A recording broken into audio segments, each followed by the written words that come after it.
Good morning everybody, it's Jude Lennon here with Little Lamb Tales and of course with Lammy. It's lovely to see you back here again. This is going to be our regular slot for the next few weeks, Thursday at 10 o'clock. And then we're going to see how it goes because of course in a few weeks time the schools will officially be breaking up for the summer, although of course some of them are not back yet. Right then, okay, let's see. We've got in our story bag. I've filled it right up. It's got lots of things in it. So this is going to stay for the next few weeks. And we're just going to see what comes out of the bag. Now then, before we do that, obviously,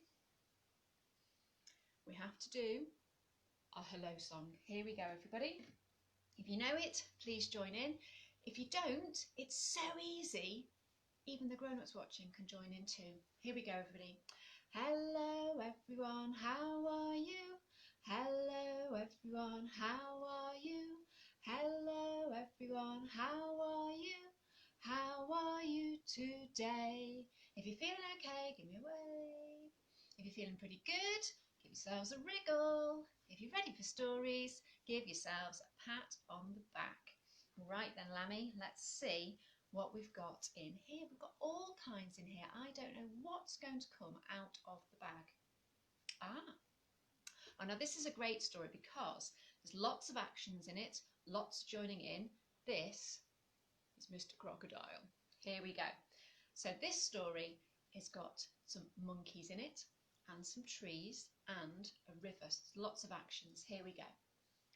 Long, long, long, long, long, long, long. All together now. Long ago, far away from here, there was a very hungry crocodile.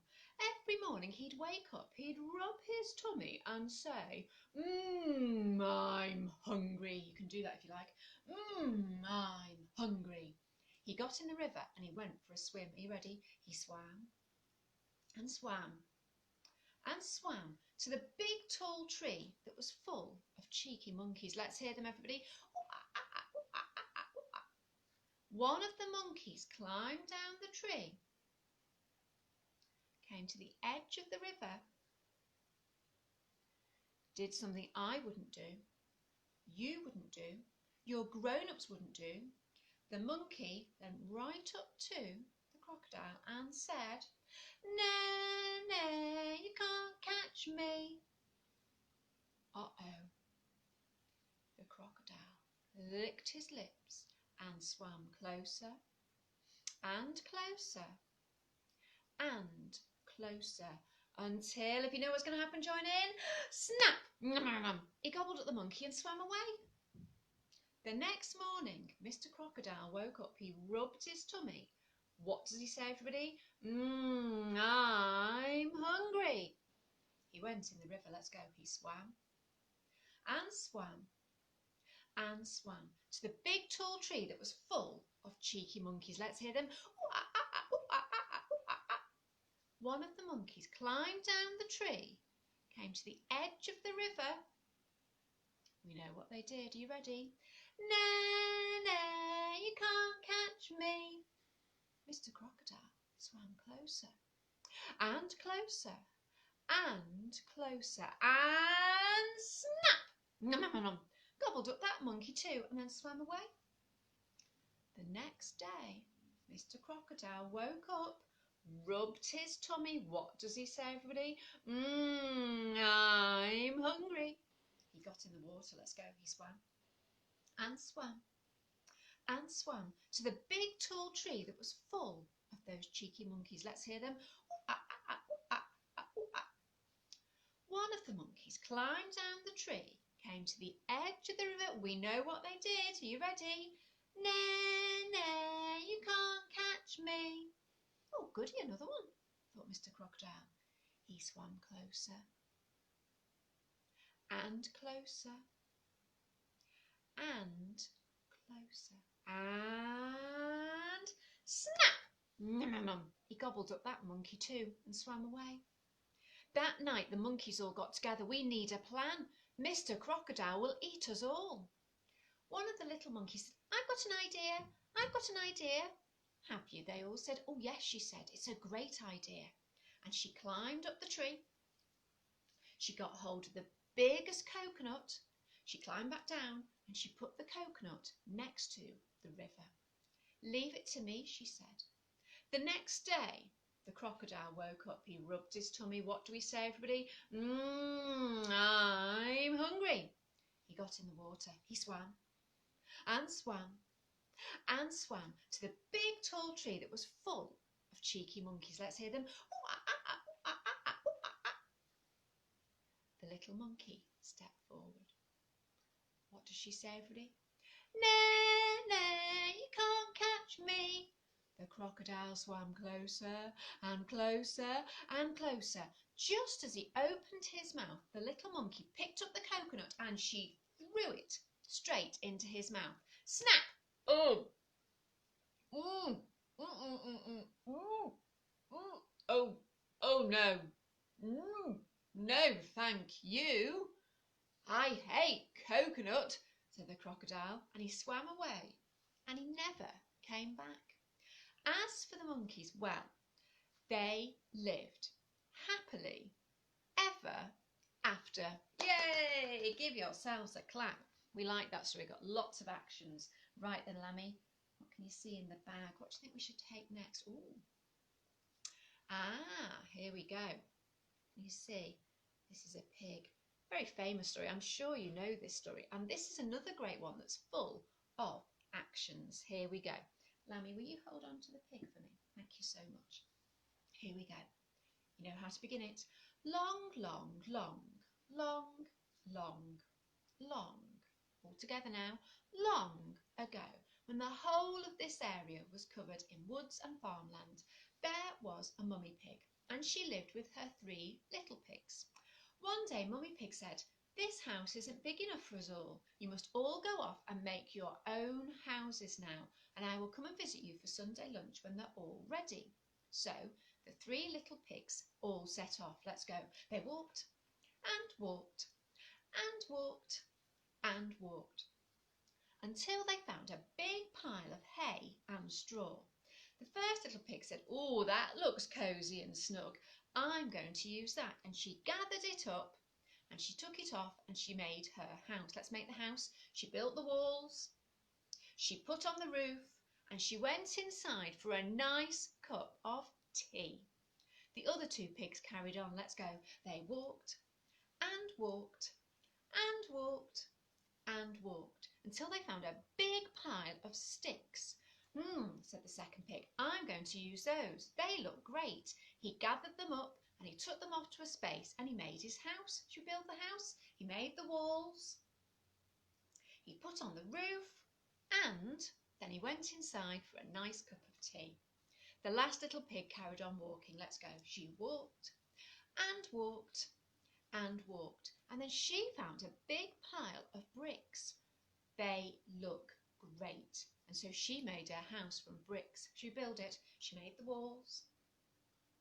She put on the roof. And then she went inside for a nice cup of tea. Uh-oh.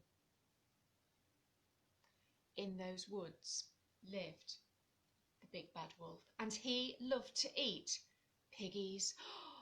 He set off through the woods. "I hear there's piggies in town."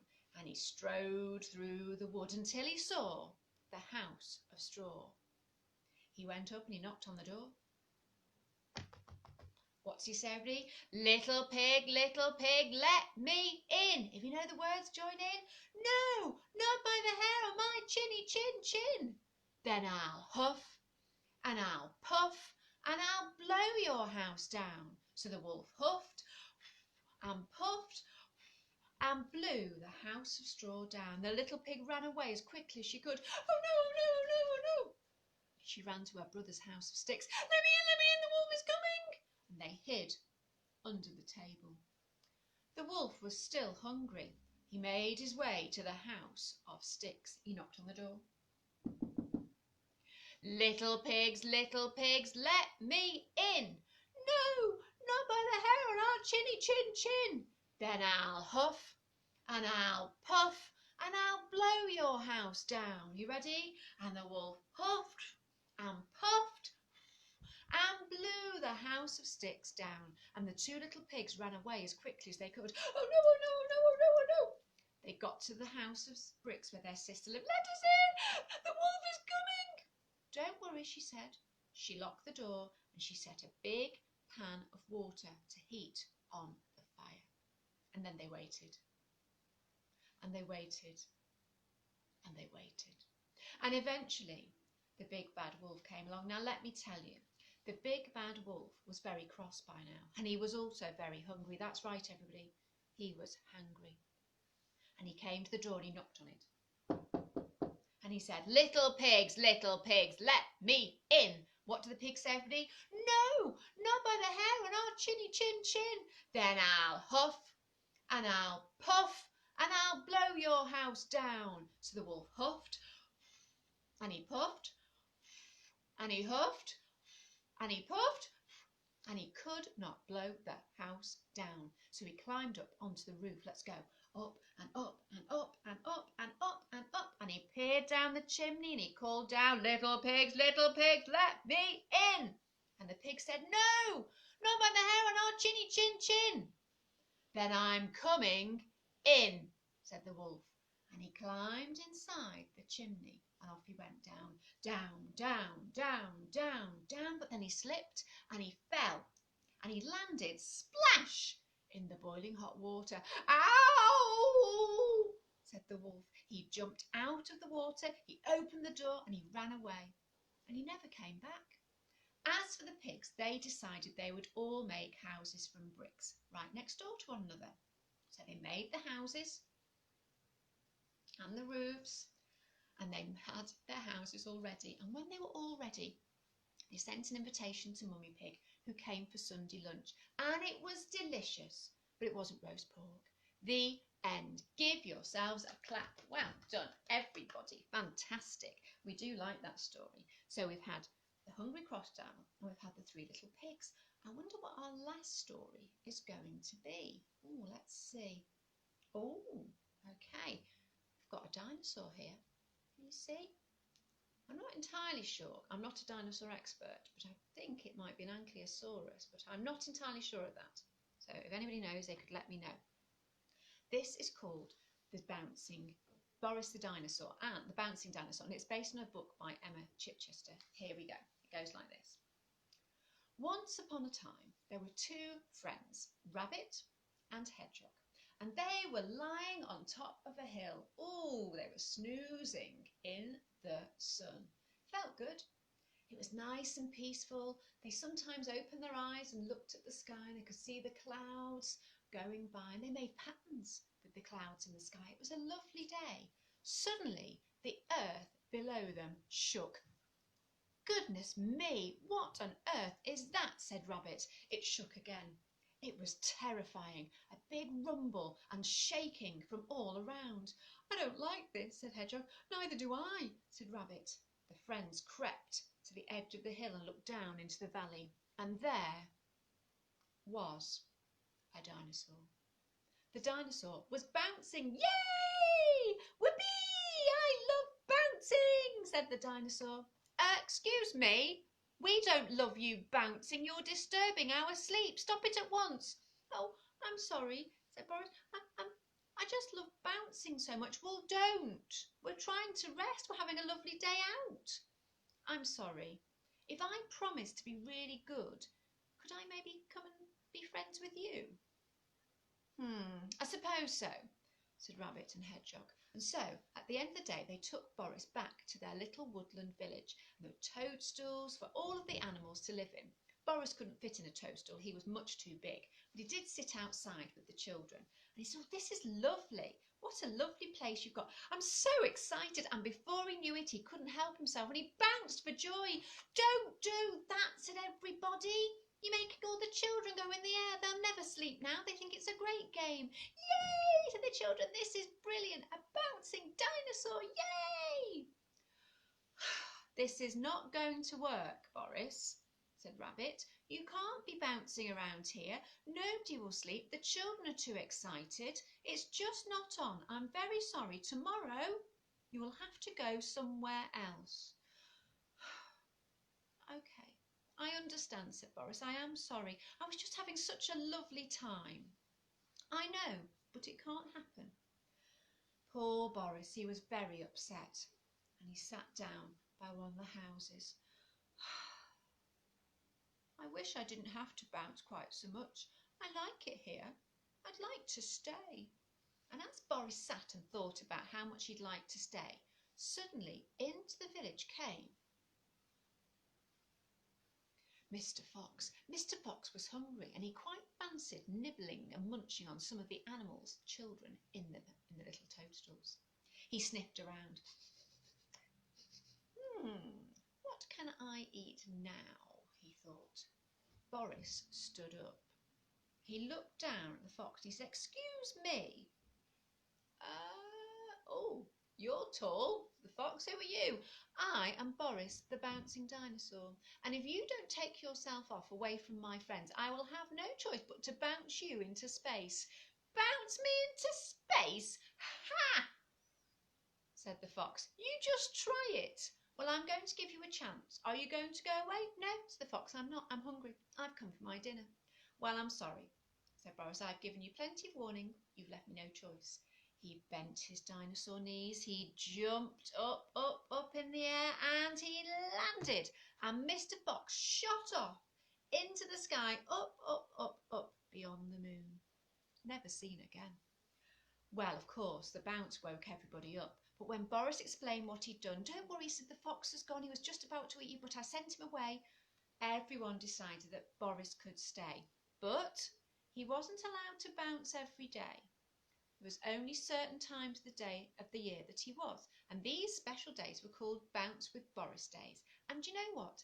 Everybody had the most wonderful time when they could bounce with Boris, and for the rest of the year he was really, really good, and he tried really hard only to bounce on the special days. The end. Give yourselves a clap. Fantastic. Thank you so much for joining us this morning. We hope you have enjoyed it. Please feel free to share the stories with your friends. That's absolutely fine. And then next Thursday, we're going to be back with more stories. So we'll see what comes out of our bag next week. There's still quite a lot of things in there. So we'll find out what comes out next week. So we'll do our goodbye song. Be ready, everybody? Goodbye, everyone. Nice to see you. Goodbye, everyone. Nice to see you. Goodbye, everyone. Nice to see you. Nice to see you today. Yay! Well done, everybody. Thanks very much. Take care. We'll see you soon.